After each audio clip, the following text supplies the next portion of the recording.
Does this mean then that God is so fed up with Israel that he'll have nothing more to do with them? Hardly. Remember that I, the one writing these things, am an Israelite, a descendant of Abraham out of the tribe of Benjamin. You can't get much more Semitic than that. So we're not talking about repudiation. God has been too long involved with Israel, has too much invested to simply wash his hands of them. Do you remember that time Elijah was agonizing over the same Israel and cried out in prayer? God, they murdered your prophets. They trashed your altars. I'm the only one left, and now they're after me. And do you remember God's answer? I still have 7,000 who haven't quit, 7,000 who are loyal to the finish. It's the same today. There's a fiercely loyal minority still, not many perhaps, but probably more than you think. They're holding on, not because of what they think they're going to get out of it, but because they're convinced of God's grace and purpose in choosing them. If they were only thinking of their own immediate self-interest, they would have left long ago. And then what happened? Well, when Israel tried to be right with God on her own, pursuing her own self-interest, she didn't succeed. The chosen ones of God were those who let God pursue his interest in them, and as a result, received his stamp of legitimacy.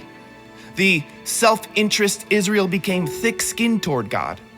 Moses and Isaiah both commented on this, saying, fed up with their quarrelsome, self-centered ways, God blurred their eyes and dulled their ears, shut them in on themselves in a hall of mirrors, and they're there to this day.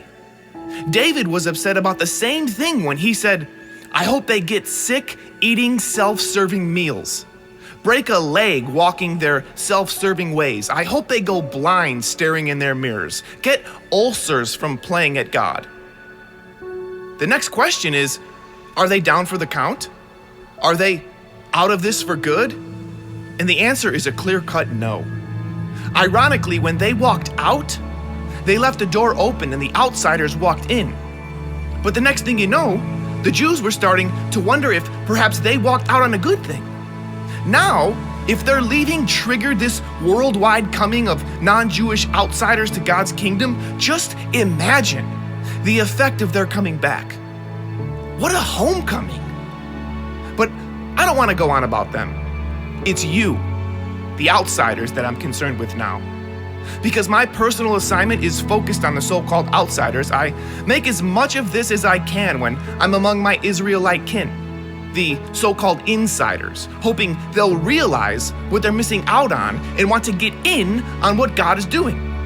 If they're falling out, initiated this worldwide coming together, their recovery is going to set off something even better: mass homecoming. If the first thing the Jews did, even though it was wrong for them, turned out for your good, just think what's going to happen when they get it right. Behind and underneath all this, there is a holy, God-planted, God-tended root. If the primary root of the tree is holy, there's bound to be some holy fruit. Some of the tree's branches were pruned and you wild olive shoots were grafted in. Yet the fact that you are now fed by that rich and holy root gives you no cause to crow over the pruned branches. Remember, you aren't feeding the root is feeding you. It's certainly possible to say, other branches were pruned so that I could be grafted in. Well and good, but they were pruned because they were dead wood, no longer connected by belief and commitment to the root. The only reason you're on the tree is because your graft took when you believed, and because you're connected to that belief nurturing root. So don't get all cocky and strut your branch. Be humbly mindful of the root that keeps you lithe and green. If God didn't think twice about taking pruning shears to the natural branches, why would he hesitate over you? He wouldn't give it a second thought. Make sure you stay alert to these qualities of gentle kindness and ruthless severity that exist side by side in God. Ruthless with the dead wood, gentle with the grafted shoot. But don't presume on this gentleness. The moment you become dead wood, you're out of there.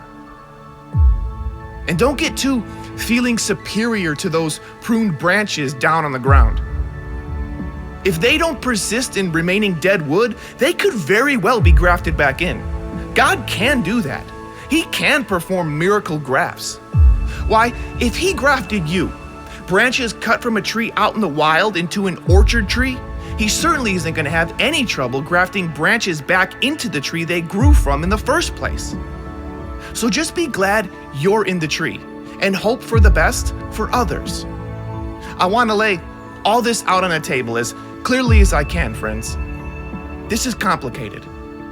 It would be easy to misinterpret what's going on and arrogantly assume that you're royalty and they're just rabble out on their ears for good. But that's not it at all. This hardness on the part of insider Israel toward God is temporary. Its effect is to open things up to all outsiders so that we end up with a full house.